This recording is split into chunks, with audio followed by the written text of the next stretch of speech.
Hello friends, welcome back to our channel. आज हम discuss करने वाले हैं UP triple S C P का एग्ज़ाम जो 24 अगस्त को कंडक्ट हुआ था। सबसे पहले ये मेरा मेन उद्देश्य ये है इसको सॉल्व कराने का कि आप क्वेश्चन से रूबरू हो जाएं और पता चले आपको किस प्रकार का क्वेश्चन पूछा जाता है। ओके, तो स्टार्ट करते हैं बिना देर के। तो जो पहला क्वेश्चन था वो था भारत में शासन करने वाले दिए गए शासकों के काल क्रमानुसार। तो जो भारत में शासन करने वाले शासक थे ना दोस्तों, उनका काल कैसे क्रम अनुसार में लगाना है। ठीक है, तो सबसे पहले जो हमारे पास आए थे वो कौन आया था, तो वो थे इल्तुतमिश। ठीक है, उसके बाद जो नेक्स्ट हमारे पास थे शासक वो थे अलाउद्दीन खिलजी, जो खिलजी वंश के संस्थापक थे। ओके, शासक थे जिन्होंने 1296 से 1316 ईस्वी तक शासनकाल जिसका रहा। और उसके बाद आते हैं शेरशाह सूरी, जो सूर वंश के शासक थे और 1540 से लेकर 1545 ईस्वी तक उनका शासनकाल रहा। नेक्स्ट में आते हैं सबसे लास्ट हैं अकबर, जो मुगल वंश के थे और 1556 से लेकर के 1605 ईस्वी तक इनका शासनकाल रहा। तो इसका जो करेक्ट ऑप्शन होने वाला है वो है ऑप्शन नंबर हमारा ऑप्शन नंबर बी जो यहाँ पे होने वाला है वो ऑप्शन नंबर बी करेक्ट है। ओके दोस्तों, नेक्स्ट क्वेश्चन है निम्न में से कौन से संत शिवाजी के समकालीन थे। तो जो करेक्ट ऑप्शन होने वाला है वो ऑप्शन नंबर ए करेक्ट है। Next question number third. तो थर्ड पे आते हैं, कह रहा है कि बंगाल के प्रथम गवर्नर जनरल कौन थे।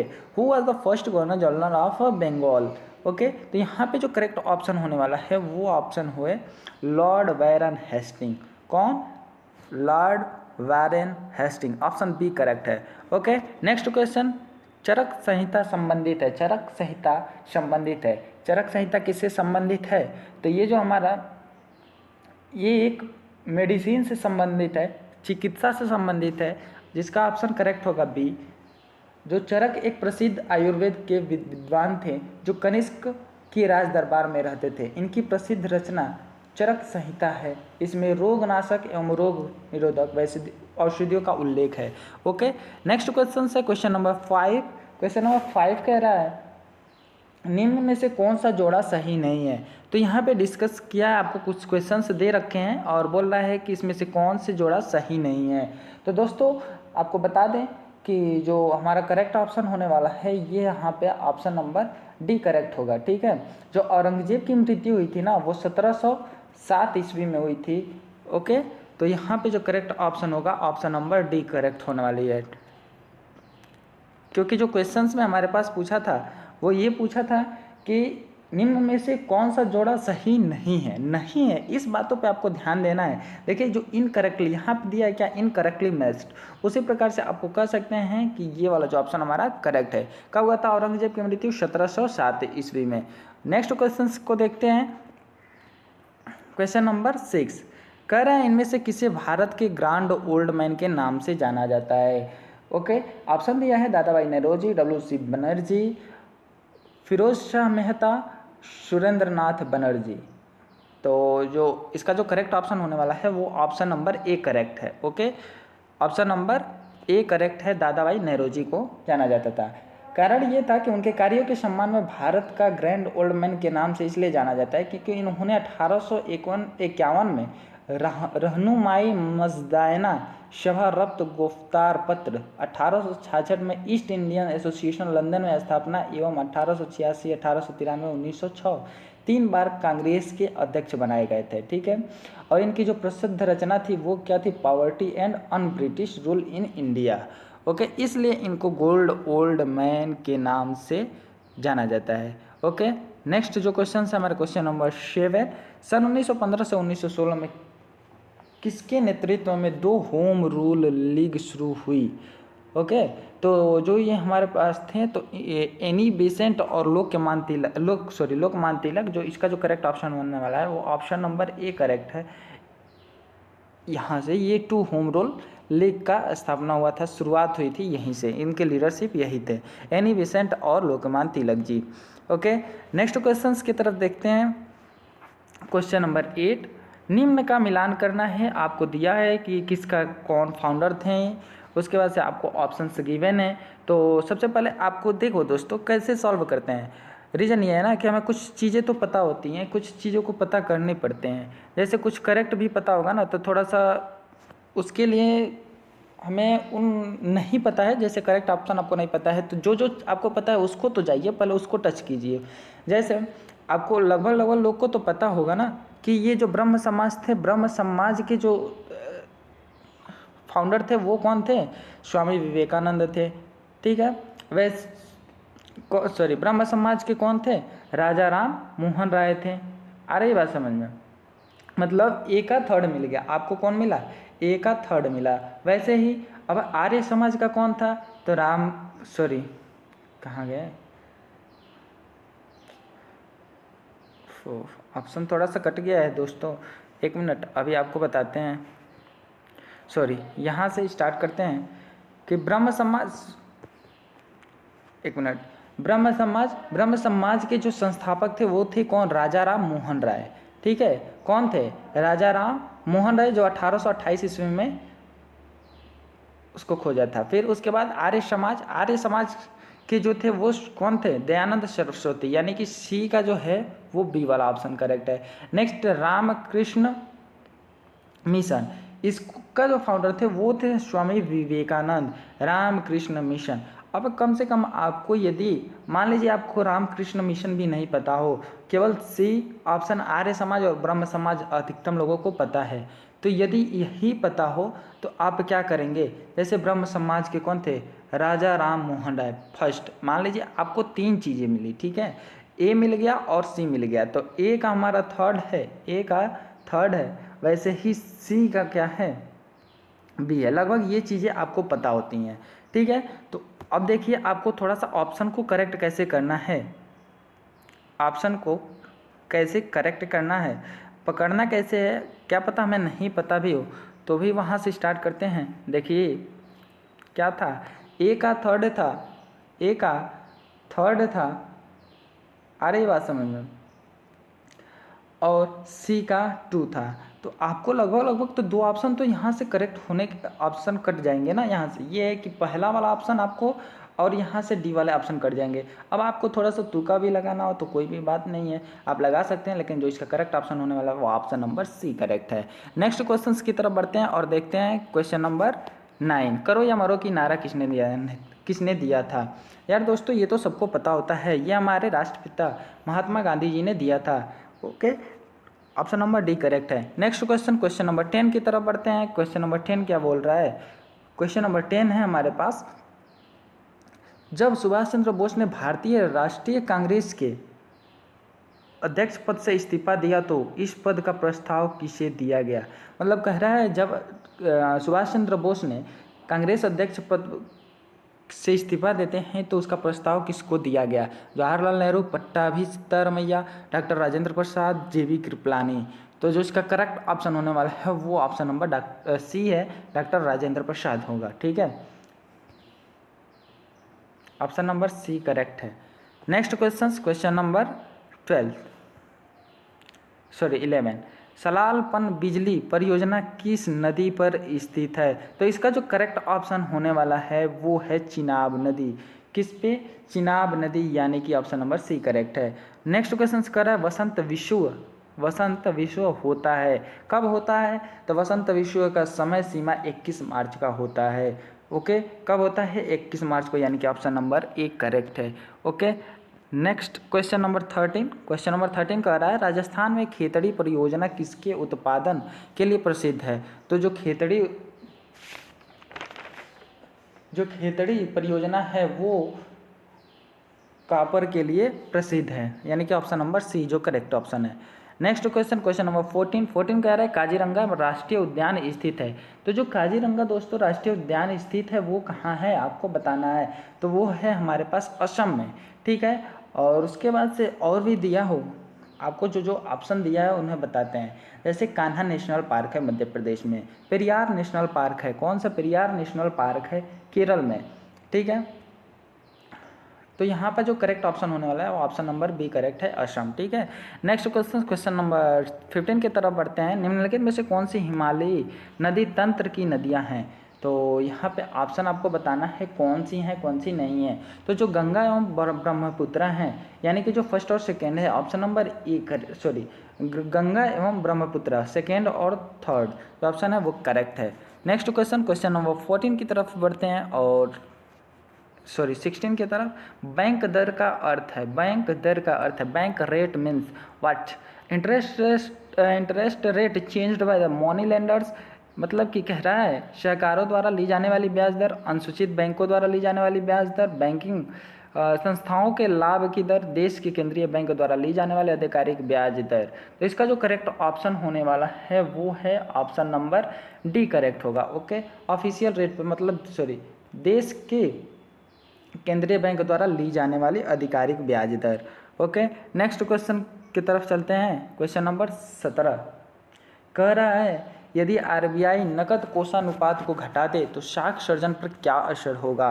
What will be happen to the credit creation? तो कोई असर नहीं होगा, या घट जाएगी, बढ़ जाएगी, इनमें से क्या होगी? तो यार दोस्तों यहाँ पे आपको बता देना क्या होता है कि बढ़ जाता है। जैसे कह रहा है कि यदि आरबीआई नकद मतलब सीआरआर को घटा देती है तो साख सृजन में वृद्धि होती है, मतलब बढ़ जाती है। तो यानी कि यहाँ पे जो करेक्ट ऑप्शन होने वाला है वो ऑप्शन नंबर सी करेक्ट है, ऑप्शन नंबर सी करेक्ट है। नेक्स्ट क्वेश्चन की तरफ मूव करते हैं। क्वेश्चन नंबर 18 कह रहा है निम्न इनमें से किस प्रकार की अर्थव्यवस्था में संसाधनों पर निजी अधिकार होते हैं और आर्थिक गतिविधियों का मुख्य उद्देश्य लाभ अर्जित करना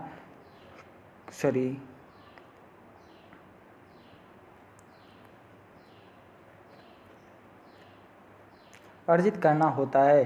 तो जो करेक्ट ऑप्शन है 18 का वो है ए, पूंजीवादी। ओके, नेक्स्ट क्वेश्चन है क्वेश्चन नंबर 19 100 रुपये नोट किसके द्वारा हस्ताक्षरित होता है?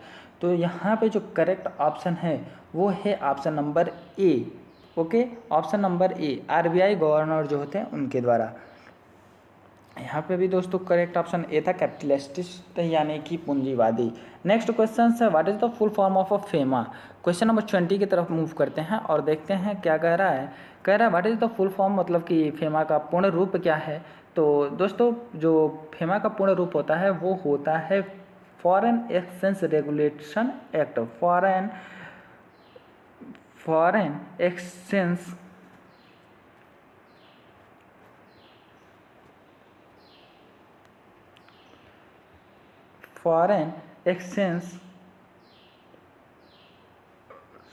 कहाँ गया ये, फॉरेन एक्सचेंज रेगुलेटिंग एक्ट या मैनेजमेंट एक्ट, यानी कि जो ऑप्शन सी है वो ऑप्शन नंबर सी करेक्ट है। नेक्स्ट क्वेश्चन है क्वेश्चन नंबर 21 कह रहा है कि जन स्वास्थ्य एवं स्वच्छता किसमें शामिल है? देखिए दोस्तों किसमें शामिल है किसमें शामिल नहीं है ये नहीं पूछ रहा है, यही थोड़ा सा कन्फ्यूजन होती है बार बार कि पूछता कुछ और है आदमी, कुछ जवाब कुछ और दे देते हैं बच्चे जल्दी जल्दी में। तो इसमें जो करेक्ट ऑप्शन होने वाला है वो ऑप्शन नंबर ए है, राज्य सूची। ठीक है, नेक्स्ट क्वेश्चन नंबर 22 कह रहा है भारत में पंचायती राज व्यवस्था इसके अंतर्गत रखी गई है। किसके अंतर्गत रखी गई है ये बताना है आपको। मूल अधिकार, मौलिक कर्तव्य, राज्य नीति के निदेशक तत्व, इनमें से कोई नहीं। तो इसका जो करेक्ट ऑप्शन है ऑप्शन नंबर सी, यानी कि राज्य नीति के निदेशक तत्व। नेक्स्ट क्वेश्चन है आपके पास शिक्षा का अधिकार एक मौलिक अधिकार है जो कि संबंधित है। शिक्षा का अधिकार एक मौलिक अधिकार है जो कि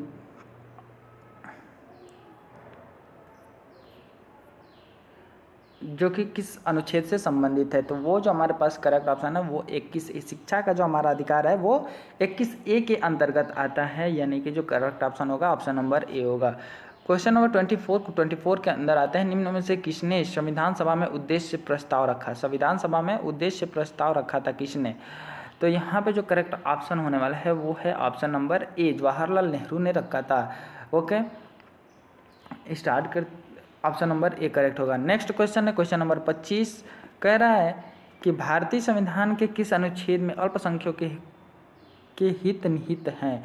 इन which article of Indian constitution the interest of a minority are covered?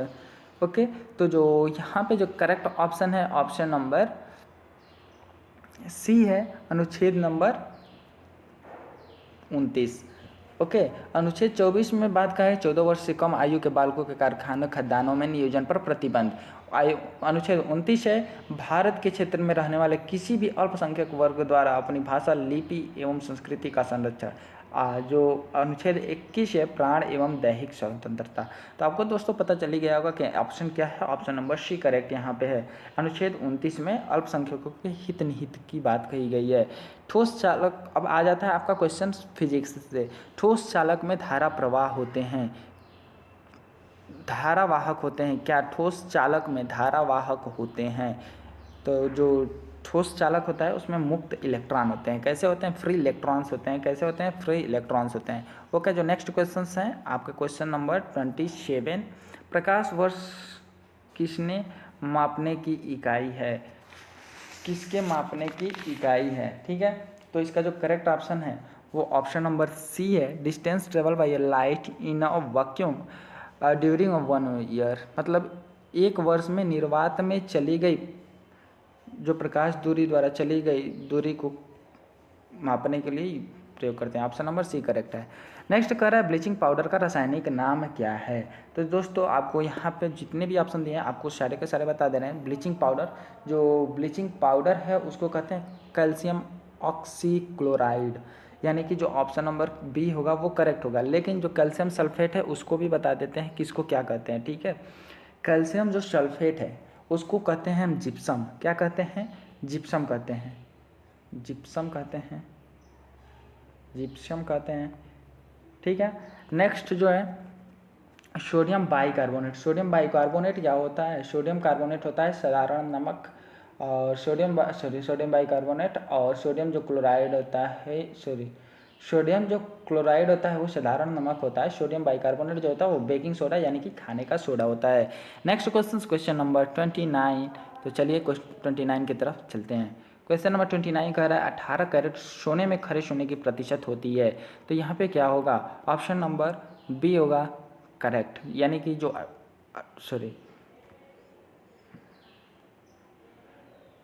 18 carat gold होता है उसमें जो प्योरिटी की मात्रा होती है वो होती है 75%, यानी कि ऑप्शन नंबर बी करेक्ट है।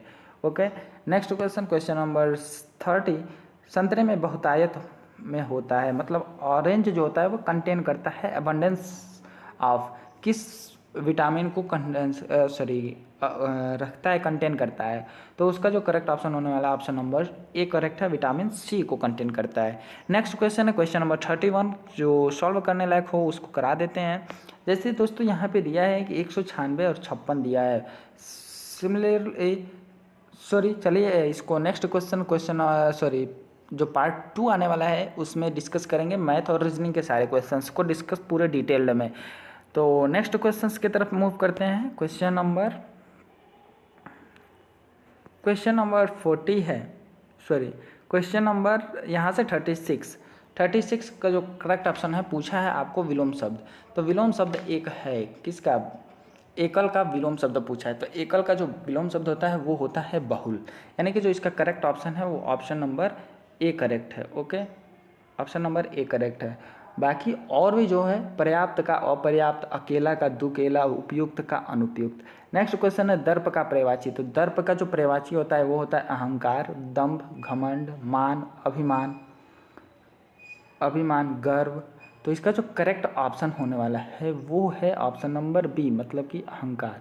नेक्स्ट क्वेश्चन मन को हरने वाला कौन होगा? मनोहर। मन को हरने वाला मनोहर।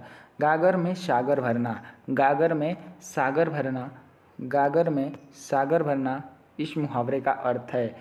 मतलब क्या? गागर मतलब यार एक गागर है उसमें सागर भरने की बात कही जा रही है, मतलब थोड़े में बहुत कुछ कहने की बात कही गई है, यानी कि जो ऑप्शन है करेक्ट वो है ऑप्शन नंबर बी करेक्ट है। नेक्स्ट क्वेश्चन है क्वेश्चन नंबर 40। शुद्ध वर्तनी का चयन करना है। तो शुद्ध वर्तनी का चयन महत्वाकांक्षा, महत्वाकांक्षा।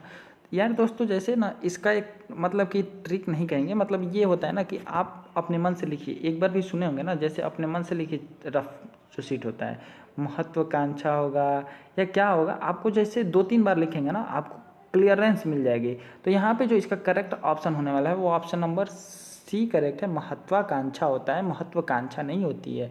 अब महत्वाकांक्षा भी नहीं होता है, यानी कि ऑप्शन नंबर बी डी ये इनकरेक्ट है, ऑप्शन नंबर सी करेक्ट है। नेक्स्ट क्वेश्चन, क्वेश्चन नंबर 41 को ये इंग्लिश है, आप यहाँ से रीड करेंगे और उसको सॉल्व करेंगे। ओके, तो कहेंगे तो ये भी डिस्कस करा दिया जाएगा, बट ये आप डिस्कस पढ़ सकते हैं। और इसके बाद से नेक्स्ट क्वेश्चन आ जाते हैं हमारे पास। क्वेश्चन नंबर 46 में कह रहा है कि select the related word from the given alternative. मैं पक्षी विज्ञानी मतलब पक्षी को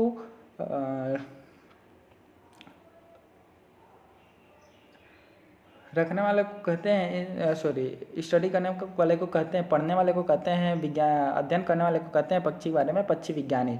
नृ विज्ञानी किसे कहेंगे, तो वो जो ऑप्शन नंबर सी है वो करेक्ट है, मतलब मानव को करने वाला, अध्ययन करने वाला, ठीक है, उसको कहेंगे। Next question number option C correct है। नेक्स्ट क्वेश्चन, क्वेश्चन नंबर 47 कह रहा है उस शब्द का चयन कीजिए जो समूह के बाकी शब्दों में मेल नहीं रखता है। दही, मक्खन, पनीर, तेल, ऑप्शन नंबर कौन से करेक्ट हो जाएंगे, ये थोड़ा सा आपके दिमाग लगाने वाले हैं। और यहाँ पे जो हैं ये सारे दूध से बनने वाले हैं, दही, मक्खन, पनीर। बाकी जो सी है तेल है वो इससे नहीं बनने वाला है। नेक्स्ट क्वेश्चन है रीजनिंग के क्वेश्चन है, थोड़ा सा यहाँ से आपको दिमाग लगाना पड़ेगा। आपको थोड़ा सा जूम करते हैं, जूम करके दिखाते हैं क्या कहना चाहता है। कूटनीति में लिखा गया है और आपको डिस्कस करना है। ओके, तो स्टार्ट करते हैं। दिया गया है, क्या दिया गया है, प्रोडक्शन दिया गया। प्रोडक्शन का क्यू क्यू लिखा गया है, यानी पी में एक इंक्लूड किया है, फिर इसमें +1 किया है। वैसे ही आर में पी क्यू आर एक माइनस किया है, वैसे ही एक प्लस किया है, एक माइनस किया है, एक प्लस एक माइनस, एक +1 -1, ये फॉर्मेट चलता रहा। आप यहाँ से देखिए, पहले में एक कर दीजिए, प्लस करेंगे तो ओ है, ओ के बाद जस्ट आता है तो पी। अब देखिए ऑप्शन नंबर डी यहाँ से कट गया, बाकी आपके 3 ऑप्शन बचे हैं, 3 में से अभी कोई हो सकते हैं। नेक्स्ट क्वेश्चन से आर में से माइनस करेंगे, यानी कि आर के पहले क्या आता है, क्यू आता है, तो ऑप्शन सी भी यहाँ पे कट गया। नेक्स्ट क्वेश्चन से जे डी ओ यू बी ए ये नहीं देखेंगे, लास्ट के 2 अक्षर देख लेते हैं, ठीक है। यहाँ से थोड़ा सा काउंट करते चलेंगे आप, और जैसे ही काउंट करते हुए पहुंचेंगे तो आपको पता चल जाएगा कि जो ऑप्शन ए है वो करेक्ट हो जाएगा, ठीक है। नेक्स्ट क्वेश्चंस नंबर 49 की तरफ डिस्कस करते हैं। क्वेश्चन नंबर 49, और 49 जो है ये सारे रीजनिंग हैं, तो आप थोड़ा सा इसे कर सकते हैं, क्योंकि बोले ही हैं कि यदि नहीं आता है, अगर कोई भी डाउट होती है तो आप अब कमेंट कर दीजिएगा, नेक्स्ट वीडियो में बना दिया जाएगा। ओके, नेक्स्ट क्वेश्चन नंबर 51 की तरफ जाते हैं, और ये सारे के सारे नेक्स्ट पार्ट में डिस्कस कर देंगे। ओके, क्योंकि वीडियो काफ़ी लंबे हो जाएंगे तो अच्छे नहीं होते हैं, थोड़ा सा ठीक ठाक नहीं होते हैं। ओके, तो जैसा यदि यह वीडियो अच्छा लगे ना तो प्लीज़ लाइक कर देना। हाँ, और तैयार रहना, आने वाले नेक्स्ट वीक से आपको रेगुलर बेसिस पे एक सेट कराया जाएगा, प्रैक्टिस सेट कराया जाएगा आपको पूरे एग्ज़ाम होने तक। ओके, तो चैनल को प्लीज़ सब्सक्राइब कर लीजिएगा ताकि आने वाला वीडियो का नोटिफिकेशन आपको सबसे पहले पहुंच जाए, और अपने दोस्तों तक शेयर कर देना यार, क्योंकि हम चाहते हैं कि सबका भला हो। ओके, फ्री में मिल रहा है तो आप भी उसका लाभ उठाएं। Okay, thank you for watching this video.